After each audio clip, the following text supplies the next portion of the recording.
Welcome back to another episode of Your Daily Real Estate. If you missed yesterday's, I thought it was different and great. Please listen to that one. It was just so much fun, for me at least. Today, I want to talk to you about something different. It was a conversation I had with my friend and with a couple of coaching clients in a brilliant tribe. And that was, or that is, the idea of getting more seller leads. Where does it start? Where do we go? And how maybe this changes in the next few years. And so I want to bring you into this conversation and share with you what we outlined. I have my notes right in front of me because I think the idea is, well, we should be focusing more on seller leads. And I challenged these friends of mine and my coaching clients here.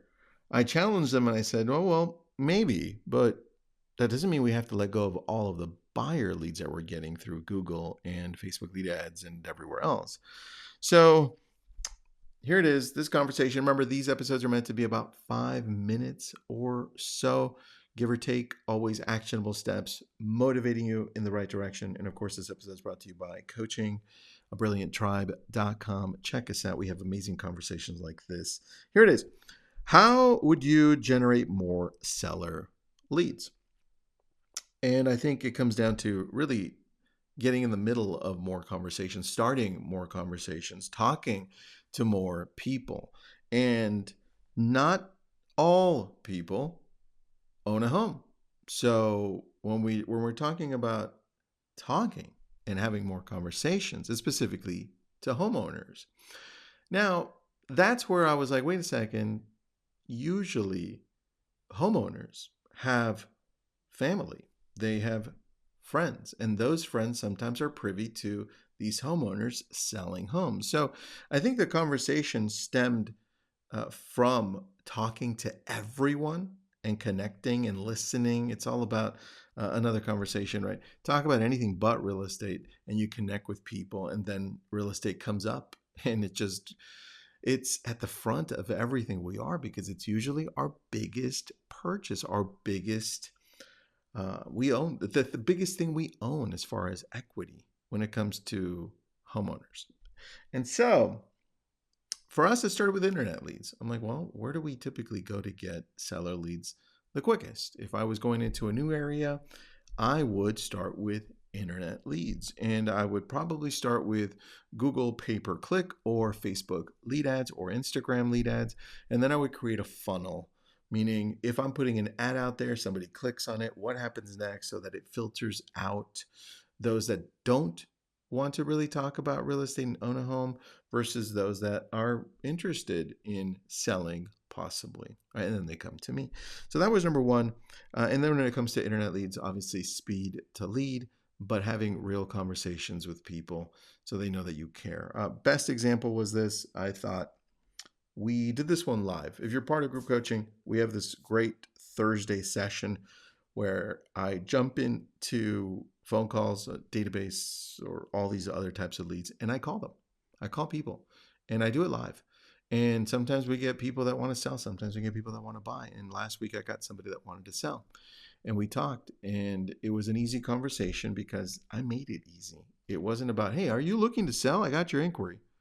It's more like, hey, his name is Neil. Hey, Neil, it's Tristan. Listen, I just got your request for the value of your home, and I'm working on it right now. I just need to know, did you remodel the kitchen or the bathroom by any chance? Those are the ones that really bring the most value for most homes. Did you do that in the last 5 years? It's like, no, I didn't do anything. I just kind of wanted to, and he was a little aggressive. He's like, no, I just wanted to get the value of my home, and it's in regular condition. I'm like, oh, got it. So regular condition. So you haven't fixed up anything. And when did you end up buying this? So I can kind of estimate what this price would look like, because I was looking at, and then I just went into the pricing. I was looking at this price point or this price point. He's like, oh, that makes sense. And then he transitioned softly. He's like, oh, he's giving me the information I want. So yeah, I'll talk. And so it's about connecting with people where they're at.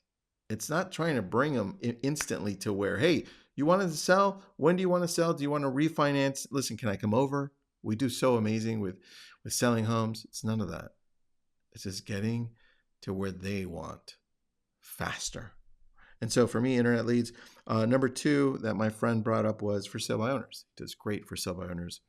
And two of our coaching clients that were in this said, well, what about expireds? One of them does really well with expireds. Expireds do great, especially in markets that have high inventory. Homes haven't sold, and now they're going to not sell even more because inventory is growing, more competition, right? So amazing opportunity there. And specifically because contracts end of the month typically. Well, end of the month, the 30th, the 31st, or the 1st, best times to call for expireds. Red X is still the place we go to for those.